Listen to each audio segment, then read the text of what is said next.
అన్నా భరతన ఇట్లా కొద్దిగా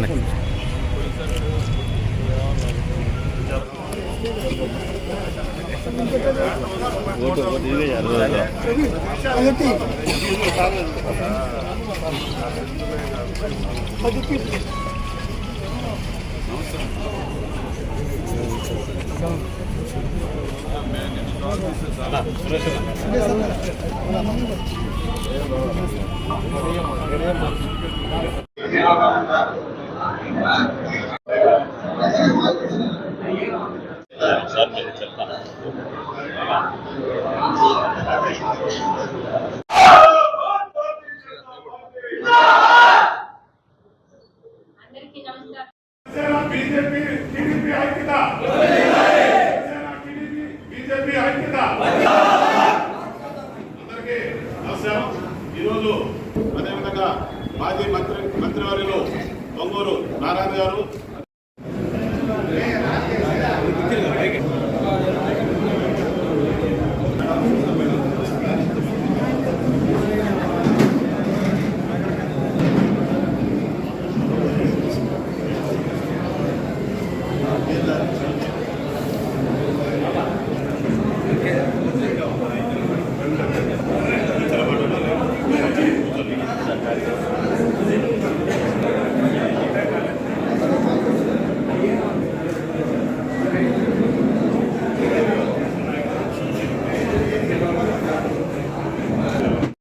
చెప్పాల్సిన అవసరం లేదు.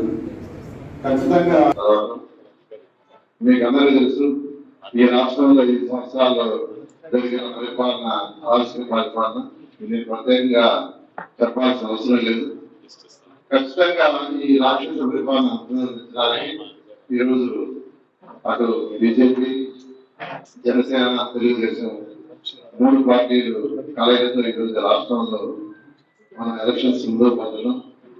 ఈ నేపథ్యంలో నెల్లూరు పార్లమెంట్ కి తెలుగుదేశం తరఫున వేమిరెడ్డి ప్రభాకర్ రెడ్డి గారు నిలబడటం, నెల్లూరు రూరల్ కి సురేంద్ర రెడ్డి గారు తెలుగుదేశం తరఫున నిలబడటం, నెల్లూరు సిటీకి నేను నిలబడటం జరుగుతుంది.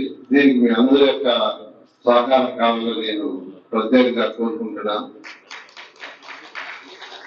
తర్వాత నెల్లూరు డెవలప్మెంట్ గురించి నేను ప్రత్యేకంగా చెప్పలేదు.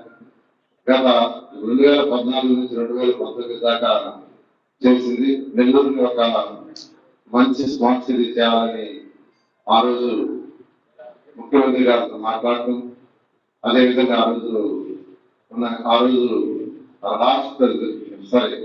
రోజు కేంద్ర మంత్రిగా ఉన్న వెంకయ్య నాయుడు గారితో మాట్లాడి అక్కడి నుంచి కూడా ఫండ్స్ రావడం జరిగింది.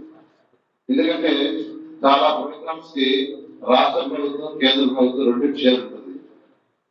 కొన్నిట్లో 75% స్టేట్ ఉంటే 25% సెంట్రల్ ఉంటుంది. కొన్నిట్లో 60% స్టేట్ ఉంటే 40% సెంట్రల్ ఉంటుంది. కొన్నిట్లో 50-50. కాబట్టి ఏ కాన్స్టిట్యూన్సీ డెవలప్ కావాలన్నా ఖచ్చితంగా కేంద్ర ప్రభుత్వం యొక్క సహకారం ఉండాల్సింది. అది ఖచ్చితంగా ఉండాల్సింది. ఉంటేనే ముందుకు పోతుంది. నెల్లూరు ఇలా డెవలప్ చేసినామంటే ఖచ్చితంగా కేంద్ర ప్రభుత్వం యొక్క సహాయంతో ఆ రోజు 2014 నుంచి 19 వరకు ఆ రోజు కేంద్ర ప్రభుత్వం ఎన్డీఏలో అసోసియేషన్ అయ్యాం. ఆ రోజు మన అదృష్టంగా నెల్లూరులో వెంకయ్య నాయుడు గారే మున్సిపల్ శాఖ మంత్రిగా కూడా చేయడం జరిగింది. వారి సహకారంతో డెవలప్ చేయడం జరిగింది. ఈరోజు వేమిరెడ్డి ప్రభాకర్ రెడ్డి గారు నెల్లూరులో ఎంపీగా నిలబడుతున్నారు. నేను అదే ఎంపీగా చెప్తున్నాను. అత్యధిక మెజార్టీతో వారిని కూడా గెలిపించండి. ఖచ్చితంగా కేంద్రం నుంచి ఫండ్స్ తెచ్చుకోవాలి. ఫండ్స్ తెచ్చుకోవాలంటే మనకు నెల్లూరు ఒక ఎంపీ ఉండాలి. ఎంపీ ఉంటే మనం డైరెక్ట్ గా వాటిని పంపించి ఫండ్స్ తెచ్చుకోవడానికి వీలుంటుంది అని ప్రతి దగ్గర నేను చెప్తున్నాను. ఒక ఎమ్మెల్యేనే కాదు, ఎంపీ కూడా చాలా ఇంపార్టెంట్. ఈరోజు భారతదేశం తీసుకుంటే ప్రైమ్ మినిస్టర్ మోడీ గారి ఆధ్వర్యంలో ఈరోజు ఎంత అభివృద్ధి చెందుతుంది. ఈ నేపథ్యంలో మీకు అందరూ తెలుసు, నారా చంద్రబాబు గారు ఎప్పుడు ఆయన రిఫార్మ్స్ అనేవాడు. మోడీ గారు చూసి ఆల్రెడీ రిఫార్మ్స్ చేస్తే ఎన్నో మార్పులు, అంటే ఎన్నో వ్యతిరేక శక్తులు ఉన్నా వాటన్నిటి పక్కన పెట్టి ప్రజల సేవ కోసంకే ఎన్నో రిఫార్మ్స్ చేస్తూ ముందుకు పోతున్నారు. అందువల్ల అందరినీ నేను రిక్వెస్ట్ చేసేది ఏంటంటే అందరం కలిసి చేస్తాం. ఖచ్చితంగా ఇప్పుడు శ్రీధర్ చెప్పినట్టుగా ఎవరికి సమస్య ఉన్నా ఆ సమస్యను ఖచ్చితంగా సాల్వ్ చేస్తాం.